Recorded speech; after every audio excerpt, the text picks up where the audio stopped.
Hello दोस्तों, तो कैसे आप सब लोग। आज के वीडियो में हम लोग जो है अपना क्लास 11 फिजिकल केमिस्ट्री का जो पहला चैप्टर है जिसका नाम है मूल कॉन्सेप्ट, जिसको एनसीईआरटी में some basic concept of chemistry chapter का नाम दिया गया है, उसको स्टार्ट करने वाले हैं। तो ये जो चैप्टर है, पहली बात तो ये काफ़ी लंबा चैप्टर है और इस चैप्टर में हमारा जो पहला टॉपिक है वो है मैटर एंड इट्स क्लासिफिकेशन। ठीक है, इससे पहले जो है बुक में what is chemistry, importance of chemistry और कुछ हिस्ट्री वगैरह दी हुई है, उसको आप चाहो तो फॉर नॉलेज पर्पस रीड कर सकते हो। लेकिन हमारा जो क्वेश्चन जहाँ से बनेगा हम लोग वहाँ से जो है चैप्टर को स्टार्ट करेंगे।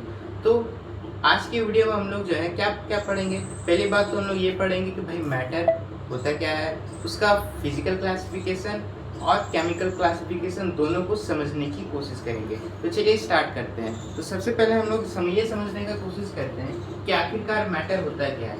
आपने जो ये चीज़ क्लास 9 में पढ़ा होगा, ठीक है, पढ़ा क्या होगा, पढ़ चुके हैं, ठीक है। तो क्लास 9 में ही हम लोग ये चीज़ पढ़ चुके हैं। क्लास 11 में हमारा इस चीज़ का जो रिकैप है। मैटर क्या होता है कि anything which has mass as well as volume. ठीक है, कोई भी ऐसा चीज़, ठीक है, कोई भी ऐसा सब्सटेंस जिसका मास हो और उसका वॉल्यूम दोनों हो, उसको हम लोग जो है मैटर कहते हैं। ठीक है, फॉर एग्जांपल ये पेन, ये मार्कर, क्या ये एक मैटर है? बिल्कुल है, क्योंकि इसका कुछ मास है और ये कुछ स्पेस भी ऑक्यूपाई कर रहा है।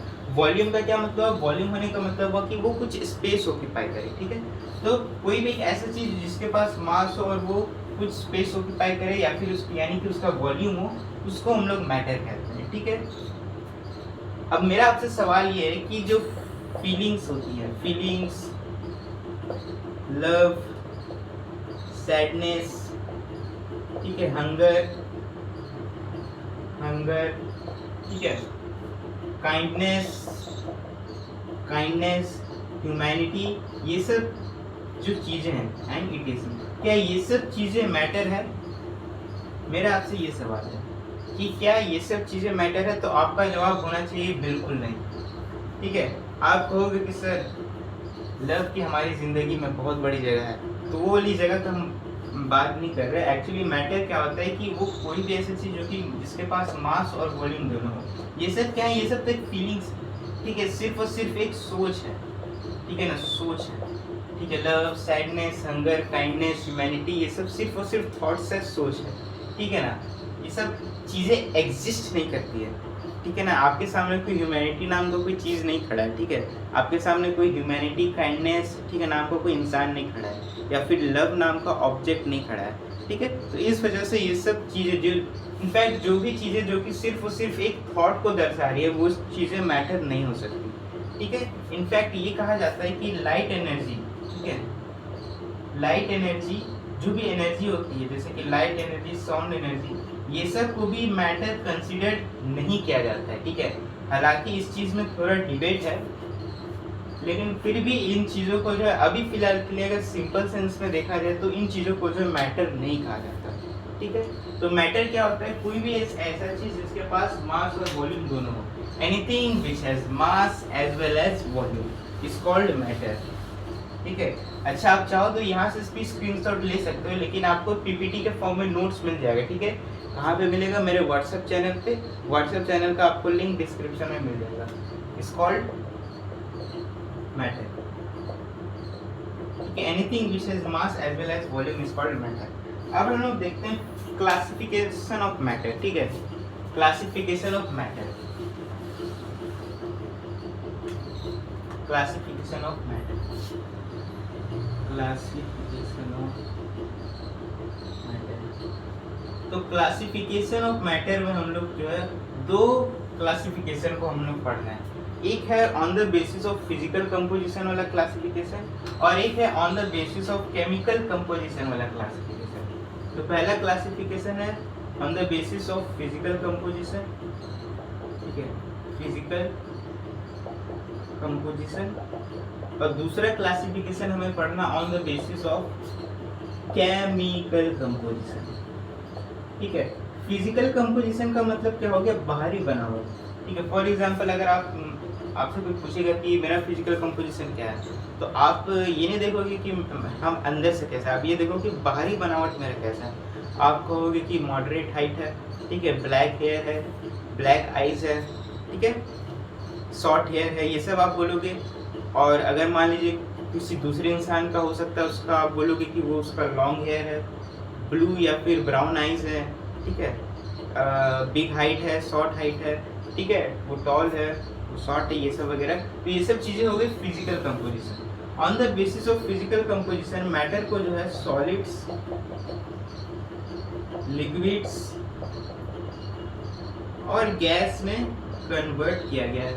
On the basis of chemical composition solids को जो है प्योर सब्सटेंस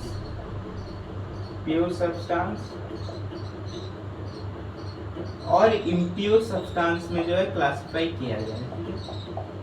प्योर सब्सटेंस और इम्प्योर सब्सटेंस। इम्प्योर सब्सटेंस को हम लोग मिक्सचर भी कहते हैं, ठीक है, मिक्सचर नहीं, मिक्सचर, ठीक है। तो प्योर सब्सटेंस को भी फर्दर जो है एलिमेंट्स और कंपाउंड्स में क्लासिफाई किया गया है, और इम्प्योर सब्सटेंस को जो है फर्दर होमोजीनस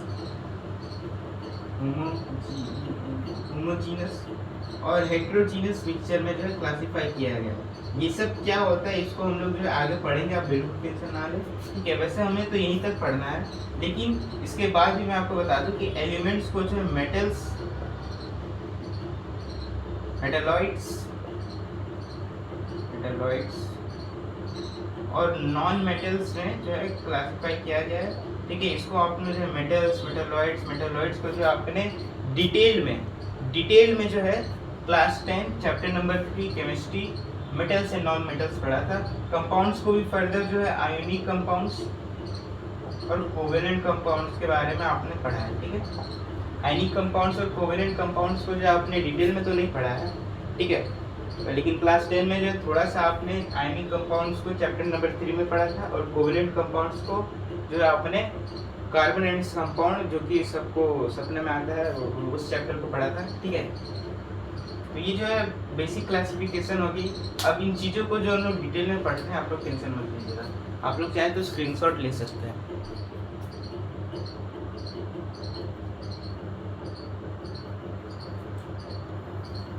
ठीक है, चलिए अब हम लोग जो फिजिकल कंपोजिशन पे आते हैं, ठीक है। Solids, liquids and gas.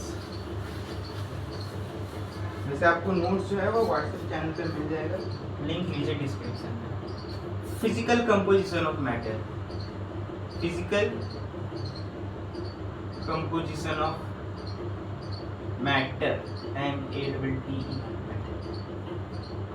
तो फिजिकल कंपोजिशन ऑफ मैटर में हमें जो है सॉलिड्स, लिक्विड्स एंड गैस को पढ़ना है, ठीक है। सॉलिड्स, लिक्विड्स और गैस को पढ़ना है। सॉलिड्स में क्या होता है, आपको पता है कि पार्टिकल्स जो है वो बहुत आसपास होते हैं, बिल्कुल जो है पार्टिकल्स सटे हुए होते हैं। आपने क्लास जो है 9 में ये चीज़ पढ़ा था, अरेंजमेंट ऑफ पार्टिकल्स, ठीक है। सॉलिड्स के जो पार्टिकल्स है वो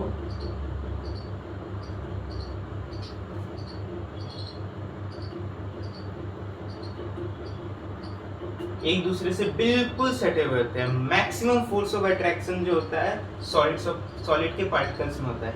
लिक्विड्स में क्या होता है, पार्टिकल्स के बीच में थोड़ी दूरी आ जाती है, ठीक है, जैसे आपके और उसके बीच में आ रही है, ठीक है। गैस में क्या होता है, पार्टिकल्स जो है वो बहुत दूर दूर होते हैं, ठीक है, बहुत दूर दूर, मतलब इनके बीच में फोर्स ऑफ अट्रैक्शन जो है नेग्लिजिबल होता है, ठीक है।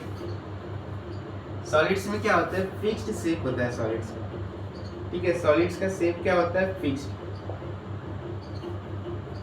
और इसका वॉल्यूम भी जो होता है वो फिक्स्ड होता है, फिक्स्ड वॉल्यूम। लिक्विड्स में क्या होता है, इसका शेप जो है वो फिक्स्ड नहीं होता, नॉट फिक्स्ड शेप, लेकिन इसका वॉल्यूम जो है वो फिक्स्ड रहता है, फिक्स्ड वॉल्यूम। गैस में क्या रहता है, कुछ फिक्स्ड नहीं रहता है, ठीक है। क्या बोलते हैं, नॉट फिक्स्ड शेप, ना ही इसका शेप फिक्स्ड रहता है, और ना ही वॉल्यूम जो है वो फिक्स्ड रहता है, नॉट फिक्स्ड वॉल्यूम। सॉलिड्स का तो आपको पता है कि भाई फिक्स्ड शेप और फिक्स्ड वॉल्यूम रहता है। लिक्विड्स में का वॉल्यूम तो फिक्स रहता है लेकिन शेप नहीं रहता, ठीक है। क्योंकि आप मान लीजिए आपने पानी लिया, आपने उसको बोतल में पानी लिया।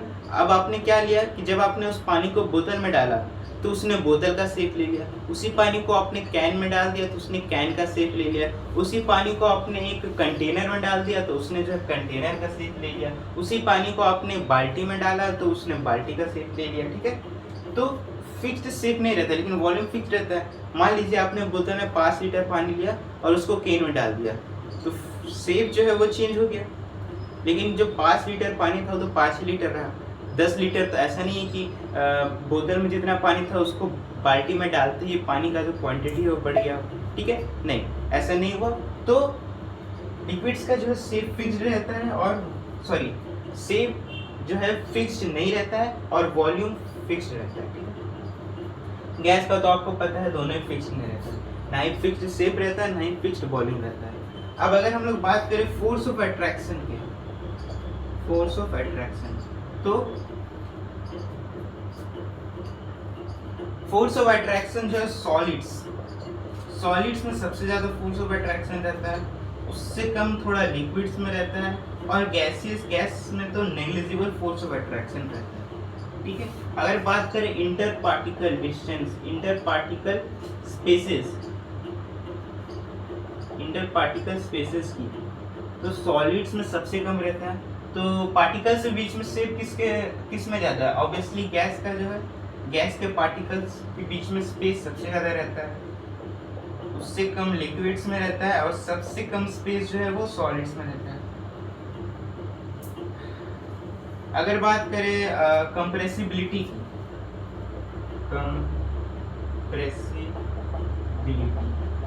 ठीक है, तो गैसेस जो है बहुत ज़्यादा कंप्रेसिबल रहते हैं क्योंकि स्पेसेस जो है पार्टिकल्स के बीच में बहुत ज़्यादा है। तो गैस का कंप्रेसिबिलिटी सबसे ज़्यादा है, उससे थोड़ा कम लिक्विड का और सबसे कम सॉलिड्स का, ठीक है। डेंसिटी की अगर बात करें तो डेंसिटी इक्वल्स टू क्या होता है? Mass upon volume.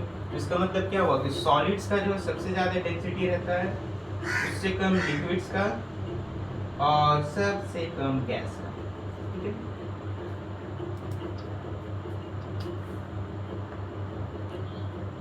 ठीक है, तो ये हो गया फिजिकल कंपोजिशन ऑफ मैटर। चलिए अब हम लोग जो है केमिकल कंपोजिशन ऑफ मैटर की ओर बढ़ते हैं।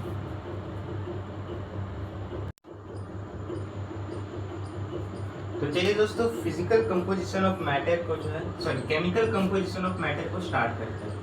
केमिकल कंपोजिशन ऑफ मैटर, ठीक है।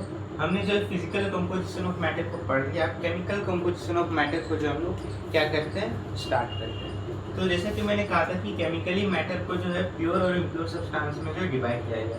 सबसे पहले हम लोग देखते हैं कि आखिरकार प्योर सब्सटेंस होता क्या है। तो प्योर सब्सटेंस का डेफिनेशन होता है मटेरियल्स हैविंग सेम काइंड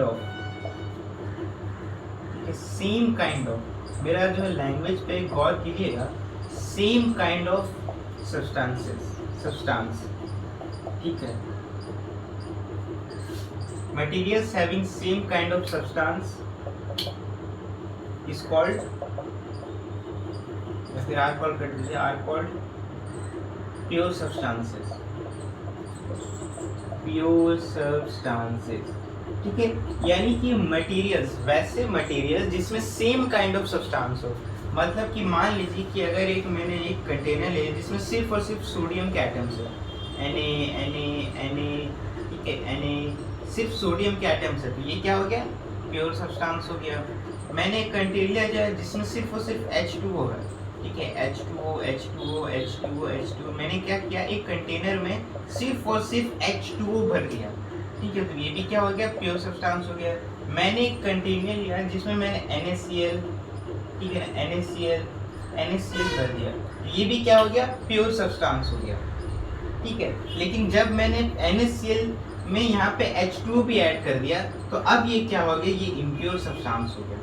ठीक है, क्यों? क्योंकि अब इसमें सेम काइंड ऑफ एटम्स नहीं रहा। ठीक है, तो जब इसमें सिर्फ NaCl रहेगा तब ये प्योर सब्सटेंस होगा। मान लीजिए मैंने एक कंटेनर में CO2 के मॉलिक्यूल्स भर दिए, सिर्फ और सिर्फ CO2 के मॉलिक्यूल्स। एक कंटेनर में मैंने आयरन के आइटम्स को भर दिया, ठीक है, सिर्फ और सिर्फ आयरन के आइटम्स को।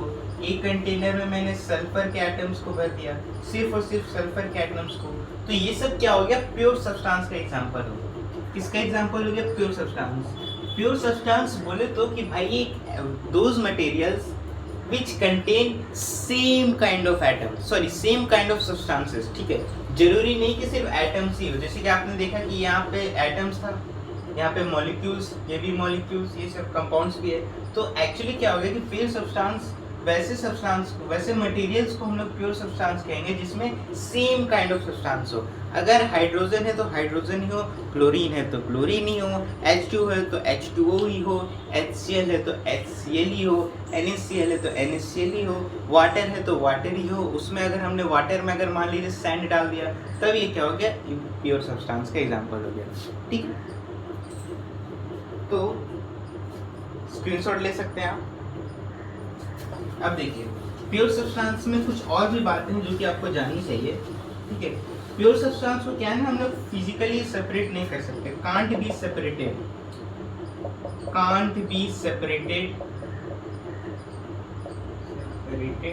Bye simple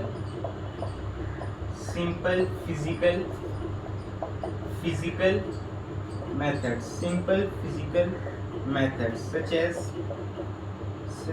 filtration,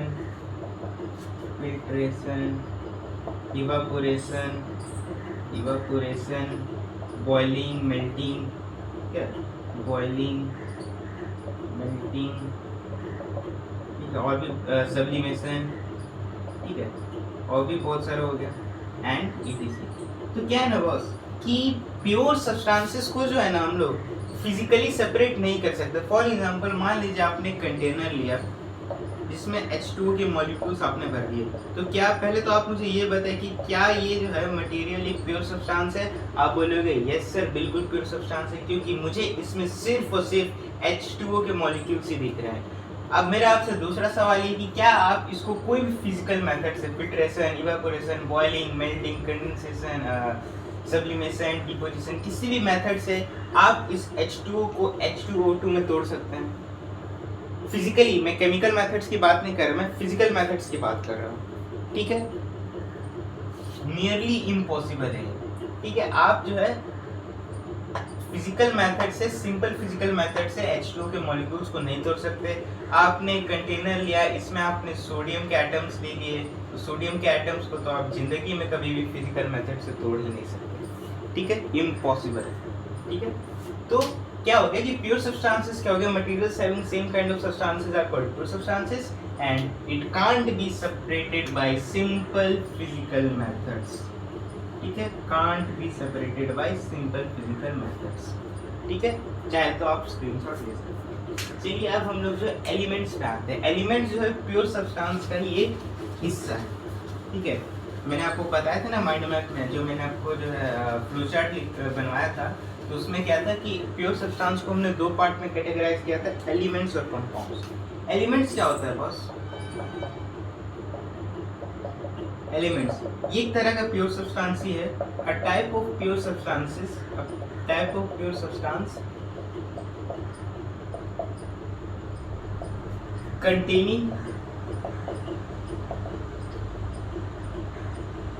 containing same kind of atoms, yes, same kind of atoms।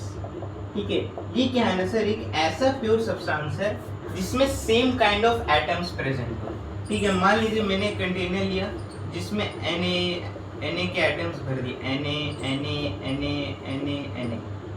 ठीक है, इसमें मैंने H2O के मॉलिक्यूल्स भर दिए, H2O। ठीक है, इसमें मैंने क्या किया, सल्फर के एटम्स भर दिए, सल्फर। इसमें मैंने क्या किया, आयरन के एटम्स भर दिए, आयरन। आयरन आयरन, इसमें मैंने क्या किया, गोल्ड भर दिया, AU AU AU AU AU। अब मुझे आप बताइए इसमें से कौन सा जो है एलिमेंट है और कौन सा एलिमेंट नहीं है। पहले तो मुझे आप ये बताइए क्या सारे के सारे प्योर सब्सटेंस है? दिल पे हाथ रख के बोलिए कि सारे के सारे प्योर सब्सटेंस है? हाँ, सारे के सारे प्योर सब्सटेंस है, क्योंकि इसमें सिर्फ और सिर्फ Na के एटम्स है, इसमें सिर्फ और सिर्फ H2O के मॉलिक्यूल्स है, इसमें सिर्फ और सिर्फ सल्फर के एटम्स है, इसमें सिर्फ और सिर्फ आयरन के एटम्स है, इसमें सिर्फ और सिर्फ गोल्ड के एटम्स है। तो ये क्या हो गया, ये एक प्योर सब्सटेंस हो गया। लेकिन क्या इसमें सारे के सारे एलिमेंट्स है? ठीक है, कौन सा एलिमेंट नहीं है? मैं आपको एक हिंट देता हूँ, एक जो है वो एलिमेंट नहीं है, ये एलिमेंट नहीं है। क्यों? प्योर सब्सटेंस तो ये है लेकिन ये एलिमेंट नहीं है, क्योंकि एलिमेंट का क्या डेफिनेशन होता है कि एक ऐसा प्योर सब्सटेंस जिसमें सेम काइंड ऑफ एटम्स हो। H2O तो एक मॉलिक्यूल है, एटम थोड़ी है।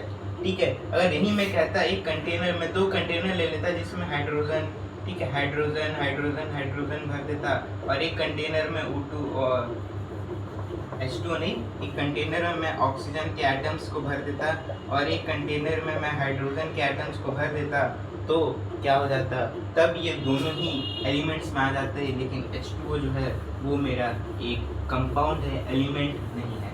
यानी कि बाकी सारे जो एग्जांपल्स है ये सब एलिमेंट्स के एग्जांपल है। क्यों? क्योंकि सब में जो है atoms same kind of atoms हैं। ठीक है, अब हम लोग आते हैं कंपाउंड्स पे। ठीक है,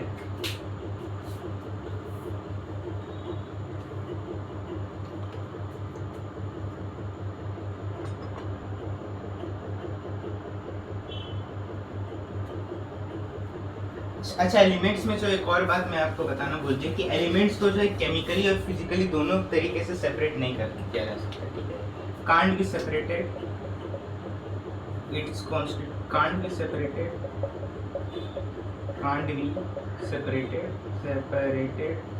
by both physical and chemical methods, physical and chemical methods. ठीक है, अब हम लोग आते हैं compounds.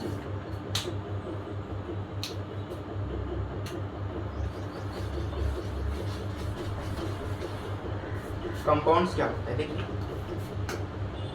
Compounds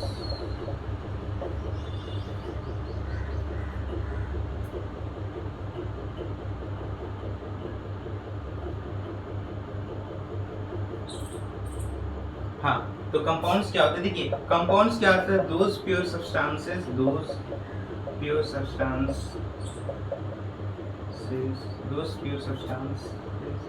which contains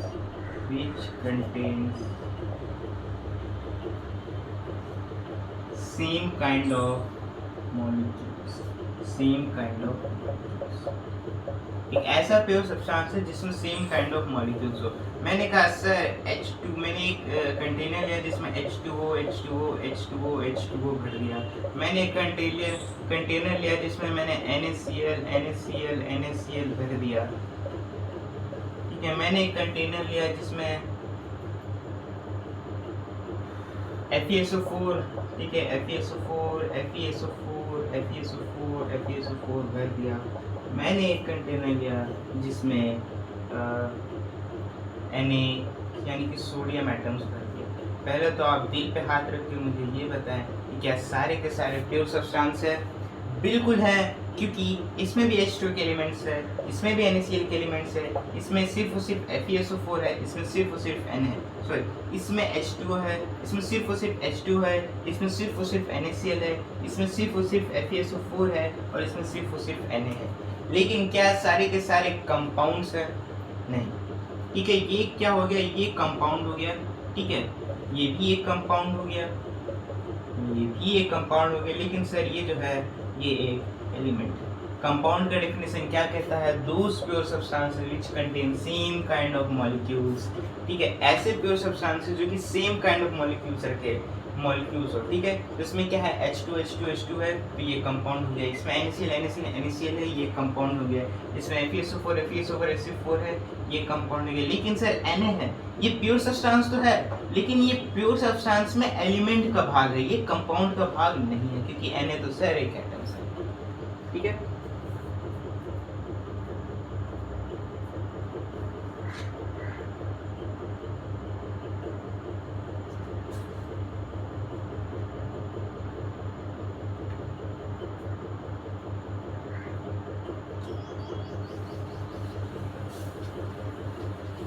compounds में क्या है कि एक और आपको जो है ऐड करने की जरूरत है जिसमें सेम काइंड ऑफ मॉलिक्यूल्स हो, ठीक है।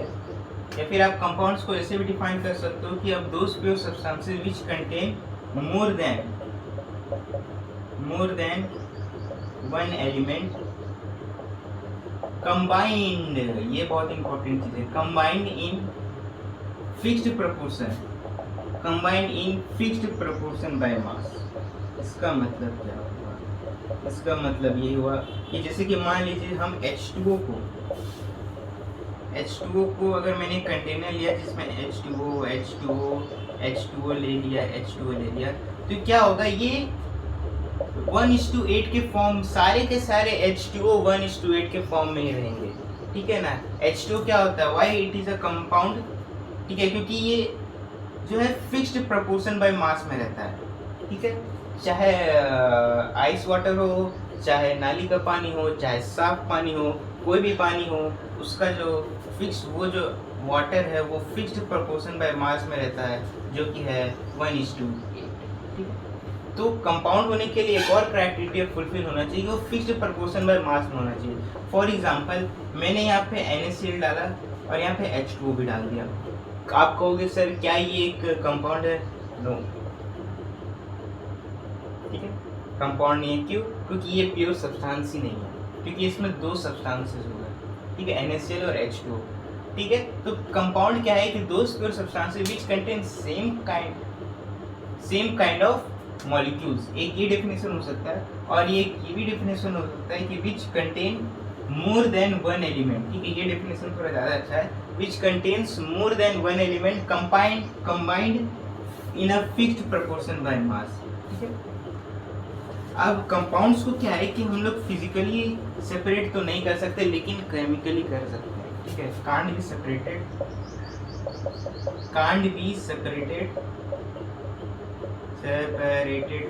by physical methods,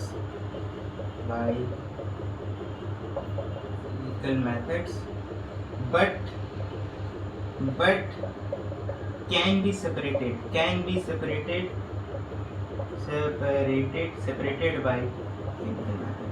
इनको जो हम लोग केमिकल मेथड के द्वारा सेपरेट कर सकते हैं, ठीक है। फॉर एग्जांपल मैंने आपको H2O का एग्जांपल दिया, ठीक है। क्या आपने कभी पढ़ा है कि H2O को अगर मान लीजिए मुझे H2O और O2 में जो है डिकम्पोज करना है, यानी कि लाना है, तो कैसे करेंगे? तो मान लीजिए हमें H2O को जो है डिकम्पोज करना है, तो आपने क्लास 10 के केमिकल रिएक्शन में पढ़ा होगा इलेक्ट्रोलाइसिस से, ठीक है, याद है class 10 chemistry chapter number 1 chemical reaction and equation, कि जब हम लोग H2O में इलेक्ट्रिसिटी पास करेंगे तो ये H2 प्लस O2 में टूट जाएगा, ठीक है। अब इसको बैलेंस कर सकते हैं, दो हाइड्रोजन दो ऑक्सीजन, यहाँ दो लगा दीजिए, यहाँ दो लगा दीजिए। तो यानी कि कंपाउंड्स को क्या हम लोग फिजिकली तो सेपरेट नहीं किया जा सकता लेकिन केमिकली सेपरेट किया जा सकता है। तो ये थी एलिमेंट्स और कंपाउंड्स की कहानी। एलिमेंट्स पहली बात तो प्योर सब्सटेंस क्या होते हैं? Materials having same kind of atoms are called pure substances. Pure substances को जो हम लोग फिजिकली सेपरेट नहीं कर सकते। प्योर सब्सटेंस में हमने पढ़ा एलिमेंट्स। एलिमेंट्स क्या होते हैं कि एलिमेंट्स वैसे प्योर सब्सटेंसेस होते हैं जो कि सेम काइंड ऑफ एटम से बने हुए हो, ठीक है। फॉर एग्जांपल Na सोडियम हो गया, एल्युमिनियम हो गया, ठीक है, ये सब क्या हो गया, ये सेम काइंड ऑफ एटम से बने हुए थे, तो ये क्या हो गया, एलिमेंट्स हो गया, ठीक है। एलिमेंट्स को क्या है कि हम लोग फिजिकली और केमिकली दोनों ही सेपरेट नहीं कर सकते। उसके बाद हमने पढ़ा कंपाउंड्स। कंपाउंड्स क्या होते हैं कि those pure substances which contain more than one element combined in a fixed proportion by mass, ठीक है। Those pure substances which contain more than one element combined in a fixed proportion by mass, ठीक है, उसको हम लोग compounds कहते हैं। can't be separated by physical methods। Example H2 हो गया, ठीक है। फिजिकल मेथड से तो इसको सेपरेट नहीं किया जा सकता लेकिन केमिकल मेथड से इसको सेपरेट किया जा सकता है, ठीक है। तो चलिए अब हम लोग जो है इम्प्योर सब्सटेंसेस जो कि हमारा दूसरा पार्ट था, ठीक है। जैसे हमने जो है प्योर मैटर को जो दो पार्ट में बांटा था, एक था प्योर और एक था इम्प्योर सब्सटेंसेस, तो उसमें हम लोग जो है इम्प्योर सब्सटेंसेस को पढ़ते हैं, ठीक है। चलिए दोस्तों हम लोग जो है इम्प्योर सब्सटेंसेस को पढ़ते हैं। तो सबसे पहले ये देखते हैं कि भाई आखिरकार इम्प्योर सब्सटेंसेस होता है क्या। तो बिल्कुल प्योर सब्सटेंसेस का जो है उल्टा होता है इम्प्योर सब्सटेंस। ठीक है, प्योर सब्सटेंसेस क्या था कि सेम काइंड ऑफ मटेरियल से सेम मटेरियल्स होती सेम काइंड ऑफ सब्सटेंस से बने। वो इम्प्योर सब्सटेंस क्या होता है कि materials which are made up of which contain, ऐसा लिखते हैं, which contain more than one kind of substance। ठीक है, one kind of substance। ठीक है, ऐसे मटेरियल्स जो कि एक से ज़्यादा तरह के सब्सटेंसेस को कंटेन करें। ठीक है, फॉर एग्जांपल शुगर सॉल्यूशन हो गया। ठीक है, शुगर सॉल्यूशन, साल्ट सॉल्यूशन। ठीक है, मैंने शुगर सॉल्यूशन मैंने पानी में जो है क्या कर दिया, चीनी डाल दिया, तो इम्प्योर सब्सटेंस हो गया, उसमें जो है तो एक से ज़्यादा तरह के सब्सटेंसेस हो गए। उसी प्रकार से सॉल्ट सॉल्यूशन है, मैंने जो है NaCl में वाटर डाल के, जो मैंने एग्जांपल आपको दिया था प्योर सब्सटेंस में, तो ये क्या हो गया, इम्प्योर सब्सटेंस हो गया। सैंड इन वाटर, ठीक है, ऑयल इन वाटर, मिल्क, ठीक है, मिल्क, ब्लड। आपको पता होगा कि हमारा ब्लड जो है बहुत सारे कंपोनेंट से मिलकर बना हुआ रहता है। ठीक है, RBC, WBC, ब्लड प्लेटलेट्स, ये सब। मिल्क क्या होता है, मिल्क में भी बहुत सारे फैट मॉलिक्यूल्स होते हैं। ठीक है ना, और भी अलग अलग तरह के मॉलिक्यूल्स उसमें प्रेजेंट होते हैं। तो सिंपली बोले तो इम्प्योर सब्सटेंस क्या होता है, वैसा सब्सटेंस जिसमें एक से ज़्यादा ठीक है, एक से ज़्यादा सब्सटेंसेस प्रेजेंट हो। ठीक है, या फिर इसको ऐसे ले सकते हैं कि दो या दो से ज़्यादा टाइप ऑफ सब्सटेंसेस प्रेजेंट हो। ठीक है, इम्प्योर सब्सटेंस को भी हम लोग जो दो पार्ट में क्लासिफाई करते हैं, एक होता है होमोजीनियस मिक्सचर, ठीक है, और एक होता है हेट्रोजीनियस मिक्सचर।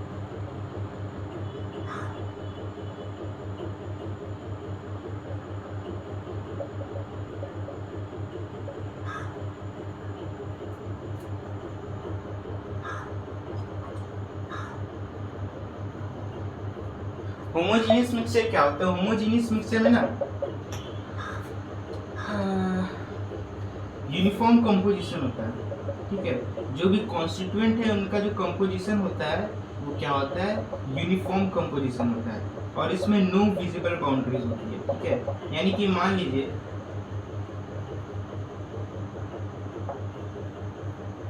जैसे कि शुगर सॉल्यूशन, तो जब आप पानी में चीनी डाल देते हो तो आपको क्या दिखता है कि उसका जो कंपोजिशन होता है कॉन्स्टिट्यूएंट का वो बिल्कुल यूनिफॉर्म रहता है, एक जैसा रहता है। यूनिफॉर्म का मतलब, और नो विजिबल बाउंड्री मतलब कि आपको ना पता नहीं चलता कि भाई कौन सा चीनी है कौन सा पानी है, बिल्कुल मिक्स हो जाता है। तो इस वजह से शुगर सॉल्यूशन आपका जो है होमोजीनियस हो गया, सॉल्ट सॉल्यूशन भी होमोजीनियस हो गया। ठीक है, तो ये सब क्या हो गया, आपका जो है होमोजीनियस मिक्सचर में आता है। ठीक है, मिल्क और ब्लड जो है हेट्रोजीनियस मिक्सचर है। ठीक है, मिल्क और ब्लड क्या है, हेट्रोजीनियस मिक्सचर है। ठीक है, हेट्रोजीनियस मिक्सचर क्या होता है कि नॉन यूनिफॉर्म कंपोजिशन होता है, नॉन यूनिफॉर्म कंपोजिशन होता है हेट्रोजीनियस मिक्सचर में, और इसमें विजुअल बाउंड्रीज होती है, यानी कि हमें जो पता चल जाता है कि हाँ भाई, जैसे कि सैंड इन वाटर, तो जब आप पानी में सैंड डालोगे तो आपको पता चल जाएगा भाई ये सैंड है, ये वाटर है। ठीक है, आपको बाउंड्रीज, कॉन्स्टिट्यूएंट्स के बाउंड्रीज आपको दिख जाएंगी, और आप देख के आपको पता चल जाएगा भाई यूनिफॉर्म तो है ही। ऑयल इन वाटर भी उसका एग्जांपल। ठीक है, तो होमोजीनियस मिक्सचर में क्या हुआ, यूनिफॉर्म कंपोजिशन होता है, नो विजिबल बाउंड्रीज होती है, और हेट्रोजीनियस मिक्सचर में क्या होता है, नॉन यूनिफॉर्म कंपोजिशन होता है, और बाउंड्रीज जो है वो विजिबल होती है। अच्छा, स्टूडेंट्स जो एक चीज़ में बहुत कंफ्यूज रहते हैं एयर के बारे में। तो देखिए, वैसे तो एयर जो है उसको हम लोग, अगर आपके मान लीजिए क्वेश्चन आया कि एयर होमोजीनियस है या हेट्रोजीनियस, तो अगर सिर्फ एयर दिया हुआ है तो आप कहोगे कि वो होमोजीनियस है। लेकिन अगर हम डर्टी एयर के बारे में बात करें, यानी कि अगर कोई एयर के पार्टिकल्स जो है वो गंदा है, तो वो हेट्रोजीनियस हो जाएगा। ठीक है, वो क्या हो जाएगा, हेट्रोजीनियस हो जाएगा। लेकिन अगर सिर्फ एयर दिया हुआ है तो वो होमोजीनियस है। ठीक है, तो बस यही था। अच्छा, एक और चीज़ जो आपको बताना है,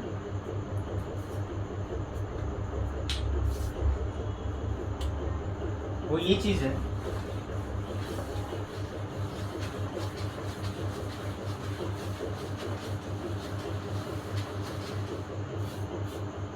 कि मान लीजिए हमें सॉलिड्स को, ये सॉलिड्स है, ये लिक्विड्स है